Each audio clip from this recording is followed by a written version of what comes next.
So in the last video we covered essentials and beginning tips of the violin. In this one I'm going to cover more of like extensive cases on how to take care of it and the basics of maintenance and how you're going to be able to take good care of it so that your violin is going to last you a good while. So for this is the basic violin, the setup, right? And you see all this white dust on there, right? You want to get a rag and you want to be able to wipe that off. This is rosin dust. Where it goes on is this is the bow. Each bow has this white strip of hair that runs down from the base to the tip. And you want to be able to rosin it with rosin. Here, let me demonstrate.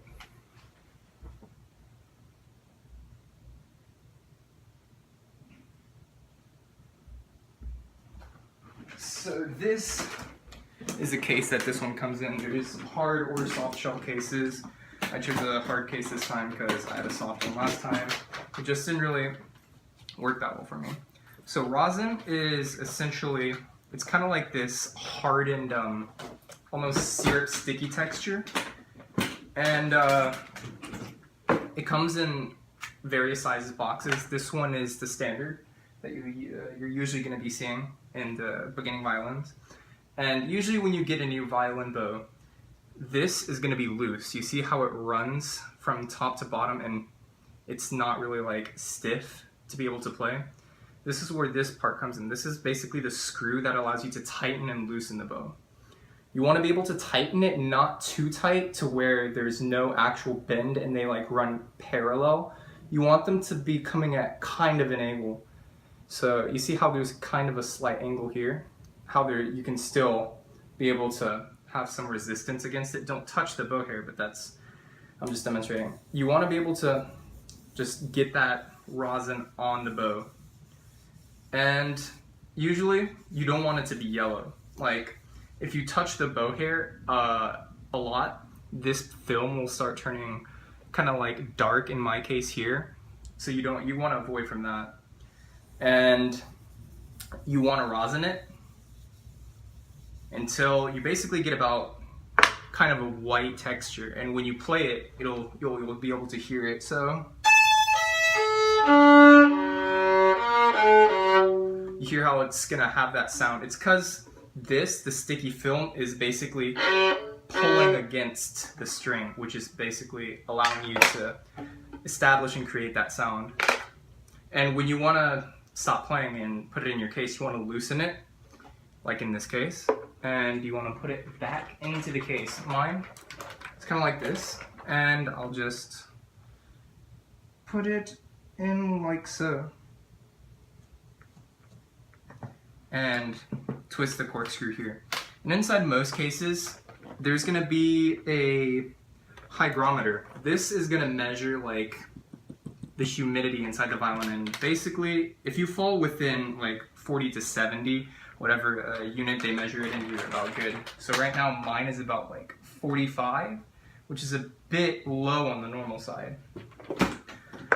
But once we start, we have to recognize how the violin accentuates from, the basics here. Let me demonstrate. So when you want to start playing, you tighten the bow again.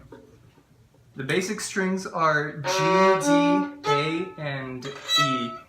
And within those, you have various fingerings. So when you're beginning, you usually will start off with just 3 fingers, these 3.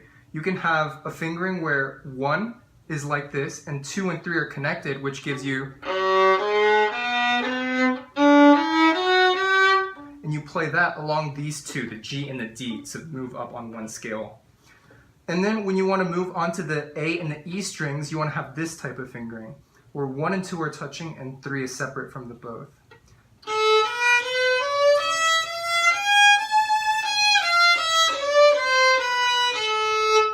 And that was a bit of a minor. I was able to hit the low part of the string, so right about here. Because when you're playing the basic scale, you're only touching certain notes like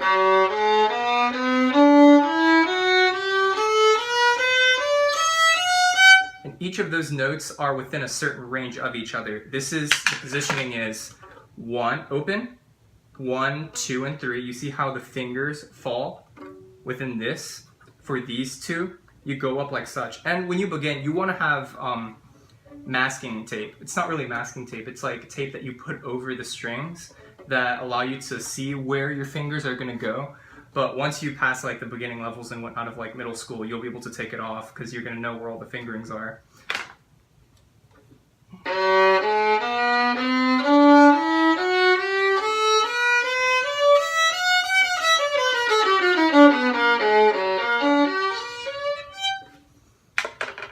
And what else should we cover? Ooh, strings. So let's say you were out of tune. How would you tune them back? Well, let's untune these for a second. So right now my A is the closest to in tune. When you untune each instrument, and this will happen because of weather, if it's too hot, too cold, any fluctuation in temperature, it can untune the strings because these are strings, right? So it doesn't sound clean, right? So if we go from a bass note,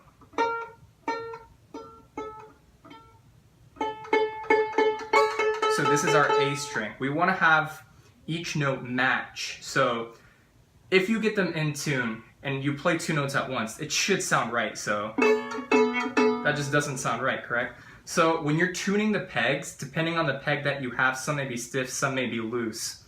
Mine are a bit more stiff, so you have to be extra careful. If you want to tune up a note or go like higher in pitch, you want to move the peg up. And if you're trying to go down, you move down. Like such. So when I'm going to tune this, you want to apply some pressure going into the peg.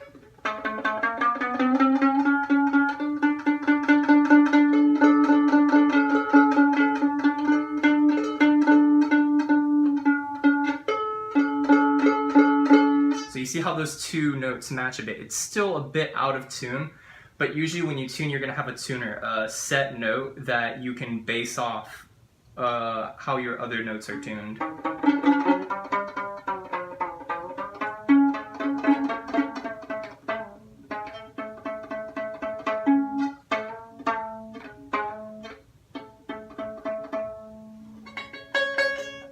And the E string, like I said last video, there's a fine tuner that adjusts the pitch even more precisely.